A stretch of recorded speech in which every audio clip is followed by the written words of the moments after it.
গোখরো সাপের বাচ্চা উদ্ধার হয়েছে। কালকে 28টি এবং নিচের থেকে আরো 2টি, টোটাল 30টি সাপ গতকালকে 2 দফায় আমরা রেস্কিউ করি, বিকালবেলা এবং রাত্রি।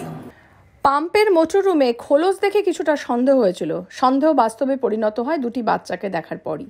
এরপরই খবর পেয়ে গ্রিন জলপাইগুড়ির অঙ্কুর দাস এসে 3 দফায় একে একে 34টি গোখরো সাপের বাচ্চা উদ্ধার করেন। শুধু তাই নয়, আরও সাপের বাচ্চা রয়েছে বলেও সন্দেহ তার। এই ঘটনা জলপাইগুড়ি শহরের মার্চেন্ট রোডে মারোয়ারি বালিকা বিদ্যালয়ের। বিদ্যালয় কর্তৃপক্ষের বক্তব্য, ছাত্রীদের নিরাপত্তার কথা চিন্তা করে পঠন পাঠন বন্ধ রাখা হয়েছে। এদিকে বিদ্যালয় থেকে সাপের বাচ্চা উদ্ধারের ঘটনাকে কেন্দ্র করে স্বাভাবিকভাবেই চাঞ্চল্য ছড়িয়েছে। এদিন বিদ্যালয়ের ভারপ্রাপ্ত প্রধান শিক্ষিকা রিমা তেওয়ারি বলেন, বিষয়টি প্রথম চোখে পড়ে ছাত্রীদের জন্য মিড ডে মিল রান্নার দায়িত্বে থাকা কর্মী পাম্প চালানোর জন্য মেশিন রুমে গিয়েছিলেন। সেখানে তার সাপের খোসও নজরে আসে।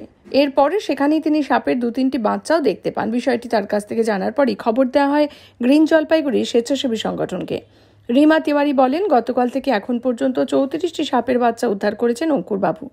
এদিকে গ্রিন জলপাইগুড়ি স্বেচ্ছাসেবী সংগঠন সম্পাদক অঙ্কুর দাস বলেন, গতকাল বিকেল থেকে শুরু করে এখনো পর্যন্ত 34টি সাপ উদ্ধার করা হয়েছে। এছাড়া আরও একটি দেখা গেছে, কিন্তু বড় সাপটিকে এখনো দেখা যায়নি। সেই কারণেই যতক্ষণ না পর্যন্ত সুনিশ্চিত করা যাচ্ছে না একটিও সাপ নেই, ততক্ষণ পর্যন্ত ছাত্রীদের নিরাপত্তার সাথে পঠন পাঠন বন্ধ রাখার জন্য বিদ্যালয় কর্তৃপক্ষকে বলা হয়েছে। তারা সেটা মেনেও নিয়েছেন।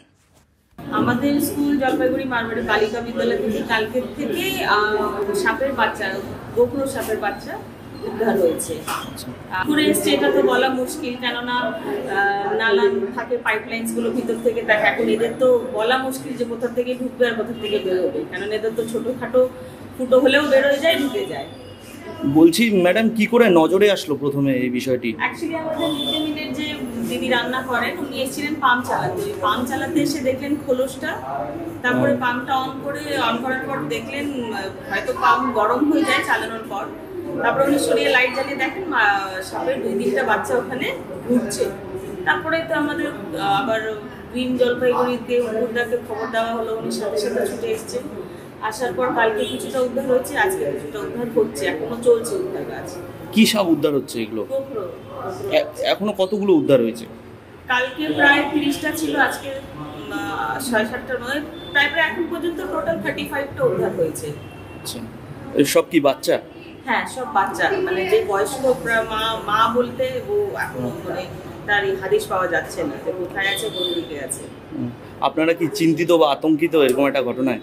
আতঙ্কিত ঠিক বলতে পারছি না, কিন্তু চিন্তিত অবশ্যই, কারণ এটা স্কুল, বাচ্চারা আসে, আর বাচ্চাদের সেফটি, তাদের প্রোটেকশনটা সবচেয়ে ইম্পর্টেন্ট জিনিস। যার জন্য আমরা আজকে ক্লাস অফ করে রাখছি বাচ্চাদের। স্কুল তো বন্ধ করা যাবে না, প্রত্যেক টিচাররাই এসছে, আর একটু তো ভয় থাকেই। ও আমাদের কিছু করবে না, তবু মানুষের সাপের নাম শুনলেই ভয়ে আতঙ্কে একটু হয়েই যায় মানুষরা। জলপাইগুড়ি মারোয়ারি বালিকা বিদ্যালয় থেকে গতকালকে আমাদের কাছে ফোন করে প্রায় 3টার সময়, যেখানে কিছু সাপের বাচ্চা দেখা গেছে। তো আমরা তখন আসি এবং হাফতলায় মোটরের রুম থেকে কালকে 28টি এবং নিচের থেকে আরও 2টি, টোটাল 30টি সাপ গতকালকে 2 দফায় আমরা রেস্কিউ করি, বিকালবেলা এবং রাত্রি। এবং আজকে সকালবেলা আসি এবং এখানে এই মুহূর্তে আরও 3টে সাপ রেস্কিউ হয়েছে। টোটাল এই মুহূর্তে উদ্ধার সংখ্যা হচ্ছে 33, এবং আরও 2টো সাপের সাথে আমাদের লুকোচুরি খেলা হচ্ছে। মানে ওরা পালিয়ে যাচ্ছে, ঢুকে যাচ্ছে, যে এমন জায়গায় ঢুকে যাচ্ছে যেখান থেকে ওদের রেস্কিউ করা সম্ভব হচ্ছে না।